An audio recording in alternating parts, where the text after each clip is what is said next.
Work hard, every waking hour. That's the thing I would say. Now is the time to take risk. Dream big. Align your passion and purpose in life with a goal. If you focus on the goal, you will overcome all obstacles. If you focus on obstacles, you will never reach your goal.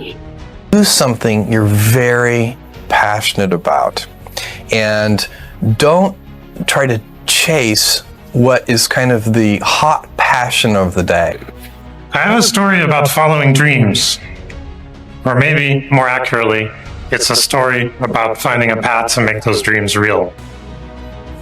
Well, by far the best investment you can make is in yourself. But it's just hugely important. And if you invest in yourself, nobody can take it away from you. I mean, is that people should do what they believe is the right thing to do. However, usually that's also the most difficult thing to do. And it's the riskiest thing to do. But if they believe in something, they should pursue it. You should never be satisfied. And you should be always frightened and on the qui-vive. Always put you in question. Is what we do really enough? Are we doing good innovations? Are we managing in the right direction? What can go bad? Everyone gets opportunity in their life. So will you. The questions you will need to answer. Do you have courage to relentlessly chase it down? After much consideration, I took the less safe path to follow my passion, and I'm proud of that choice. Seen in that light, it really was a difficult choice, but ultimately, I decided I had to give it a shot. I didn't think I'd regret trying and failing, and I suspected I would always be haunted by a decision to not try at all. I believe in all of my best decisions in business and in life have been made with heart, intuition, guts, not analysis. When you can make a decision with analysis, you should do so, but it turns out in life that your most important decisions are always made with instinct, intuition, taste, heart. I cannot invent and pioneer if you cannot accept failure. To invent, you need to experiment. And if you know in advance that it's going to work, it is not an experiment. And so that's a very important thing. They are inseparable twins, failure and invention. And so, it's always embarrassing to fail, but you have to say, no, that's not how this works. I was 16 years of age when I left studies. I was a good student, but because of my family circumstances, I had to drop out of school. I left home having learned two core values from my father. First, commitment to the promises you make to yourself, and commitment to the promises you make to others. Both of these have to be in absolutely harmony. Second, avoid over-analysis of situation and have the courage to make quick decisions based on your natural instincts. An essential part of my learning throughout is that everyone gets opportunity in their life. So will you. The two questions you will need to answer. Can you connect the dots early enough to recognize the opportunity coming at you? And then, do you have courage to relentlessly chase it down? All that we had was raw enthusiasm. All that we had was a belief in ourselves. Rest is the history. First of all, I think in a business which is successful, as is this business, I always say to my team, you should be thinking that the worst is coming. And you should be you should never be satisfied. In a way, the state of mind is to be positive, paranoid. And always in a situation, think of what can go wrong. So on one hand, we try to be thinking of the worst, but on the other hand, we are optimistic. I try to be optimistic long term, but pessimistic short term. And that's a good state of mind, I think. You need to work, depending on how well you want to do, and particularly if you're starting a company, you need to work super hard. So what does super hard mean? Well, when my brother and I were starting our first company, instead of getting an apartment, we just rented a small office and we slept on the couch.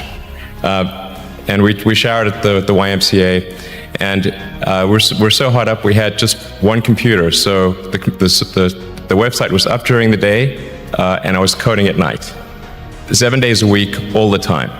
And I mean, if you do simple math, say like, okay, if somebody else is working 50 hours and you're working 100, you'll get twice as much done in the course of a year as the other company.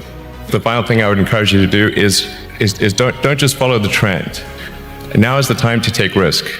You don't have, you don't have kids. As you get older, your obligations increase. So and once you have a family, you start taking risk not just for yourself, but for your family as well. It gets much harder to do things that might not work out. So now is the time to do that before you have those obligations. So I would encourage you to take risks now. Do something bold. You won't regret it. Is that people should do what they believe is the right thing to do. However, usually that's also the most difficult thing to do. And it's the riskiest thing to do. But if they believe in something, they should pursue it. Nobody has ever achieved anything big in business or in any walk of life without courage. Of course, whenever you do anything big, you do feel a little scared. But you've got to conquer fear to discover the hidden hero within you. With courage, with self-belief, and the can-do spirit, you overcome any adversity. I want to realize that achieving your potential is the quest of the ordinary. Conquering the impossible is your destiny. There is no substitute to hard work. Even more important, to pursue excellence. Aim at being the best. Pursue excellence, and success will chase you. The future belongs to you. Today, you have a fabulous platform that will enable you to achieve multiples of what has been achieved by my generation. It is very important to be positive and optimistic in life. Dismiss the prophets of doom. Have self-confidence. Believe in yourself. और मेरे साथ confidence से बोलिए कि yes, we can and we will. I had learned to program in college. I didn't love programming, but it was fun and I was good at it. At this point in my life, I thought I was making real progress on my journey of self-discovery. I had found a cause. I was pretty happy with my life. My wife was not. What she saw was a college dropout who spent too much time in the mountains doing foolish things. She wanted me to work full-time as a computer programmer or go back to college and finish my degree. We compromised. Sort of. I took several classes, but the only one I can remember was a sailing class taught at Berkeley Marina. Once again, I fell in love and began a lifelong affair with the limitless, omnipotent Pacific Ocean. When my class was over, I wanted to buy a sailboat. My wife said this was the single stupidest idea she had ever heard in her entire life. She accused me of being irresponsible, and she told me I lacked ambition. She kicked me out, and then she divorced me. This was a pivotal moment in my life. My family was still mad at me for not going to medical school, And now my wife was divorcing me because I lacked ambition. It looked like a reoccurrence of the same old problem. Once again, I was unable to live up to the expectations of others. But this time, I was not disappointed in myself for failing to be the person they thought I should be. I had discovered things that I loved. Their dreams and my dreams were different. I would never confuse the two of them again. I got the idea to start Amazon 16 years ago. I was working at a financial firm in New York City with a bunch of very smart people, and I had a brilliant boss I much admired. I went to my boss and told him I was going to start a company selling books on the internet. He took me on a long walk in Central Park, listened carefully to me, and finally said, "That sounds like a really good idea, but it would be an even better idea for someone who didn't already have a good job." That logic made some sense to me, and he convinced me to think about it for 48 hours before making a final decision. What I want to talk to you about today is the difference between gifts and choices. Gifts are easy. They're given after all. Choices can be hard.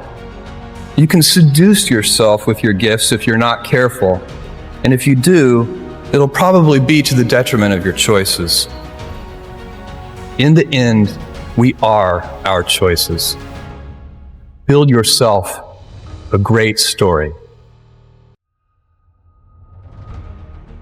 Tomorrow, in a very real sense, your life, the life you author from scratch on your own, begins.